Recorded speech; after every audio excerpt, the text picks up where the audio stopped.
BRS నాయకులు నాతో ఎవరు మాట్లాడుతున్నారో ఇప్పుడు వారికి నేను ఒక విషయాన్ని చెప్పదలుచుకున్నాను.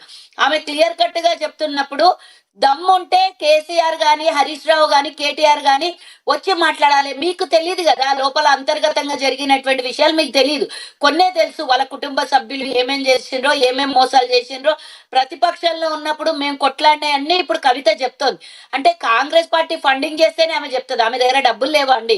కవిత దోపిడీ చేసినాయి కేసీఆర్, హరీష్ రావు, కేటీఆర్, సంతోష్ రావు తెలంగాణ ప్రజల సొమ్ముని, కష్టార్జితాన్ని, చెమటని, రక్తాన్ని, మాంసాన్ని పిండి వసూలు చేసినటువంటి తెలంగాణ ప్రజల సొమ్ము వాళ్ళ 5 కుటుంబ సభ్యుల మధ్యలో ఉన్నాయి.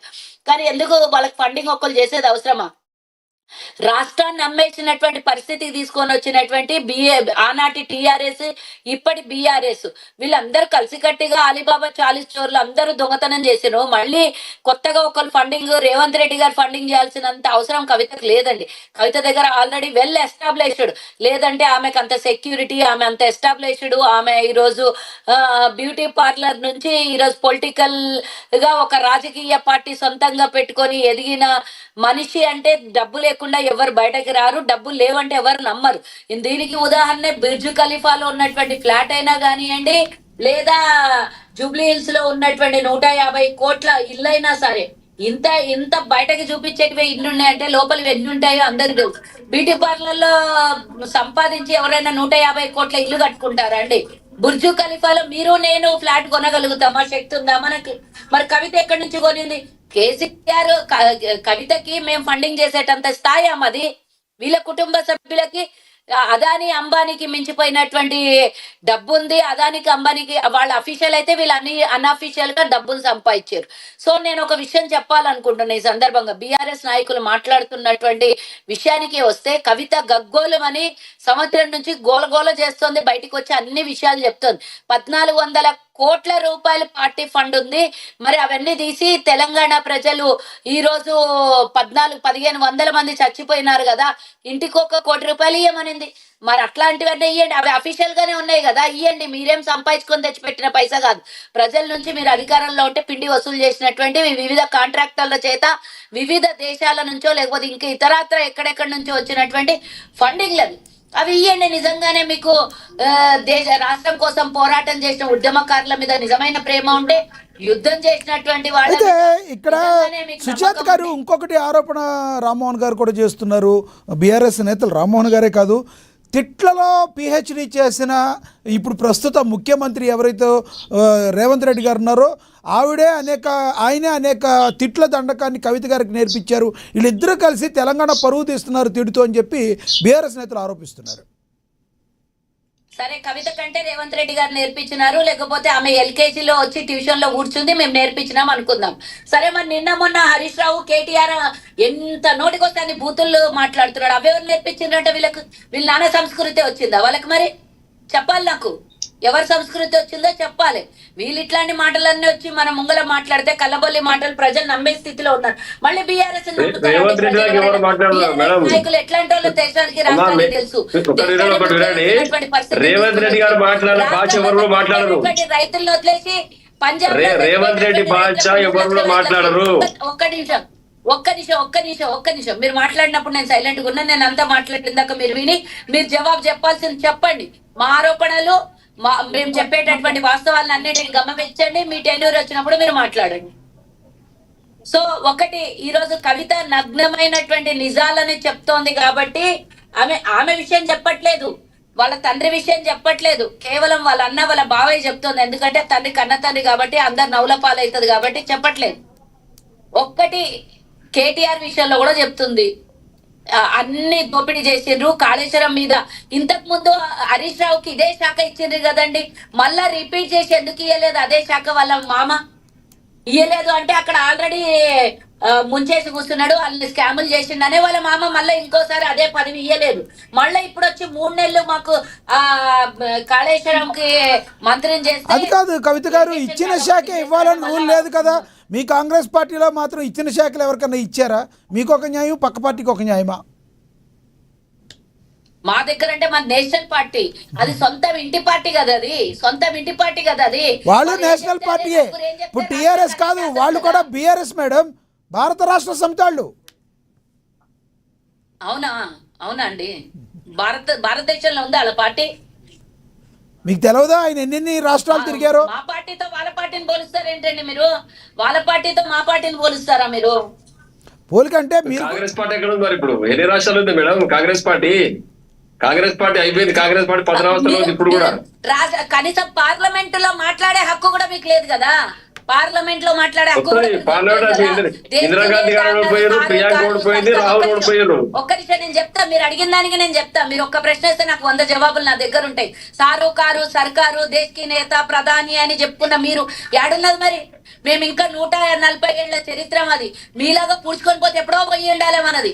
ఇప్పటికి 140 ఏళ్ల నుంచి సుదీర్ఘ చరిత్ర, ప్రపంచంలోనే ఏ రాజకీయ పార్టీకి లేనంత చరిత్ర, తెలంగాణకు అన్యాయం చేసారు. అత్యధిక శాతం ప్రపంచంలో కాబట్టి తెలంగాణకు 140 ఏళ్ల చరిత్ర కాబట్టి తెలంగాణ అన్యాయం చేసారు.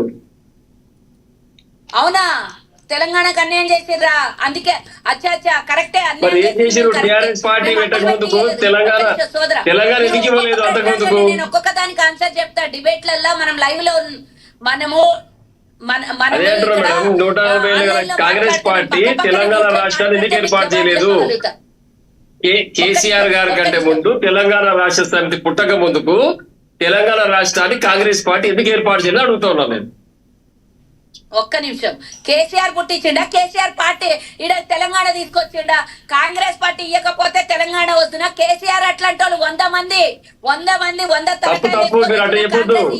కేసీఆర్ గారు పార్టీ పెట్టినందుకే, కేసీఆర్ గారు ఉద్యమం చేసినందుకే కాంగ్రెస్ పార్టీ మెడల్ వచ్చి తెలంగాణ తీసుకొచ్చిన కాంగ్రెస్ పార్టీ ఇవ్వలేదు. కేసీఆర్ అల్లుడు రెచ్చగొట్టి విద్యార్థుల్ని, నిరుద్యోగ యువతని రెచ్చగొట్టి కాల్చుకొని పిల్లలు చచ్చిపోతుంటే ఎక్కడ రెచ్చగొట్టలేదు, ఎక్కడ రక్తపాతం కోరుకోలేదు, ఎక్కడ రక్తపాతం కోరుకోలేదు. ఉద్యమం చేసినాం, సబ్బండ వర్గాలు ఏకం చేసింది కేసీఆర్ గారు. కేసీఆర్ గారు ఒక కృషి, పట్టుదల, వారు చేసిన వ్యూహంతో యుద్ధం చేసినాం. కేంద్రం పైన యుద్ధం చేసి తెలంగాణ తీసుకొచ్చినాం. ఇందులో కాంగ్రెస్ పార్టీ దుప్పదనం లేదు. ఒక్క నిమిషం రామ్మోహన్ గారు ఒక్క నిమిషం ఆగండి. రామ్మోహన్ గారు ఆవిడ మాట్లాడివ్వండి. మీరు మాట్లాడిద్దరు కానీ నెక్స్ట్ మీరు కంక్లూడ్ చేద్దరు కానీ. ఎస్ కవిత గారు మీరు మాట్లాడండి. సారీ సుజాత గారు మీరు మాట్లాడండి. సుజాత గారు మీరు మాట్లాడండి, ఆయన తర్వాత మాట్లాడతారు. లైన్ కట్ అయ్యింది. రైట్ మేడంది కట్ అయింది, మళ్ళీ మాట్లాడతారు. ఎస్ మీరు కంక్లూడ్ చేయండి రామ్మోహన్ గారు. లక్ష్మణ గారు ఒక 2 నిమిషాలు మాట్లాడి వెళ్ళిపోతాను. 2 నిమిషాలు, ఎందుకంటే అందరు మాట్లాడారు కదా, ఒక మాట మాట్లాడచ్చు కదా. కవిత గారి ఆరోపణలు డైరెక్ట్ గా టీఆర్ఎస్ మీదే ఉన్నాయి. మేము పట్టించుకోమంటే టీఆర్ఎస్ నష్టపోతుంది. ఎందుకంటే వాళ్ళ ఆరోపణలకు వాళ్ళు సమాధానం చెప్పాలి. మొట్టమొదటి ఏది టీఆర్ఎస్ వాళ్ళు. రెండోది ఏంటంటే కవిత గారి ఆరోపణలు బీఆర్ఎస్ మీద చేస్తున్నప్పుడు కాంగ్రెస్ పార్టీ అధికారంలో ఉంది కనుక ఆమె వారు చేస్తున్న ఆరోపణలకు ఏది అవినీతి ఆరోపణలు చేస్తుందో వాటిని విచారణ జరిపించాల్సిన బాధ్యత మన కాంగ్రెస్ పార్టీ ఉంది. ఇంకోటి పైనీర్ లాంటి పత్రికలు కొన్నారు, ఇంకా తప్ప ఇక్కడికి మనకు కేటీఆర్ కి అని అంటుంది కదా. కేంద్ర ప్రభుత్వం ఏం చేయాలంటే వీటి మీద విచారణ జరిపించాలి. ఈడీ ఎందుకు పని పంపలేదు? మరి కవిత గారికి వీళ్ళు మద్దత వ్యతిరేకం ఎలా? కాంగ్రెస్ పార్టీ ఏమో కవిత గారి ఆరోపణలు ఎవరి మీద డైరెక్ట్ గా బీఆర్ఎస్ నాయకుల మీద, మాజీ ముఖ్యమంత్రి, అట్లాగే మాజీ ఆర్థిక మంత్రి, మాజీ ఇరిగేషన్ శాఖ మంత్రి, మాజీ మున్సిపల్ శాఖ మంత్రి, అందరి మీద రాజ్యసభ సభ్యుడు సంతోషంగా ఆరోపణలు చేస్తుంది కదా. వీటి మీద కాంగ్రెస్ పార్టీ విచారణ జరిపించాలి. మంచి అవకాశం కదా, కుటుంబ సభ్యులు చేస్తున్నారు కదా. రెండోది ఈడీతో విచారణ జరిపించాల్సిన బాధ్యత బీజేపీ ఉంది అంటున్నాను. సరే, పవన్ కళ్యాణ్ విషయం మధ్య పక్కన పెడదాం. ఇవైతే అవినీతి ఆరోపణలు డైరెక్ట్ చేస్తున్నది.